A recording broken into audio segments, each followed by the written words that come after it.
को आसवाई एवं अनुगुल जिलार जो बहु प्रतीक्षित जो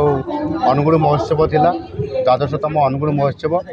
ये अनुगुल महोत्सव निश्चित भाव में ऐतिह्य संस्कृति एवं विकास को लेकर ये उत्सव पालन करा जाउछि। निश्चित भाव में आज अनेक प्रोजेक्ट को ये अनेक प्रोजेक्ट को आज ये श्री गणेश और शिलान्यास करागला पाखापाखि प्राय 2000 कोटी टंकार एवं बड़ कथा हूँ सबुठारु जे ओडिशार जड़े श्रेष्ठ बरपुत्र नवकृष्ण चौधरी पूर्वतन मुख्यमंत्री जी कि निजर कर्मभूमि भाव ये अनुगुल जिला को नहीं ये अवस्थान करुले से तांकर स्मृतिपीठ को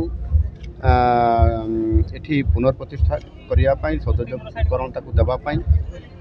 एवं ता सहित जो आमर छात्रावास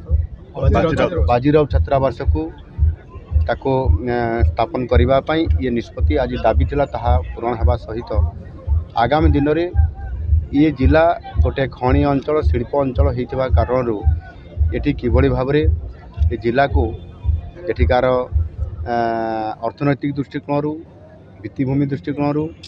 एवं शिल्प क्षेत्र में विकास दृष्टिकोण प्राधान्य दि जाउछि। लक्षे कोटी टंकार शिल्प ये अनुगुल जिले में प्रतिष्ठा जाउछि। सेतिपई MOU होइछि आउ किछि हेबार कार्यक्रम अछि। आगामी दिन में ग्राउंडिंग होकर ये जिला ओडिशा रे 1 नंबर हो भारत वर्ष चित्र में आसीबो ये प्रकार वातावरण आम सरकार आज करुछंती। आउ सेतिपई आज मत भारी उत्साहित करा जायछि जिला तरफ आज ये कार्यक्रम अति सुंदर है पागर प्रतिकूल परिस्थिति भितर आ निश्चित भाव में मुझे अनुगुल जिला आग को बढ़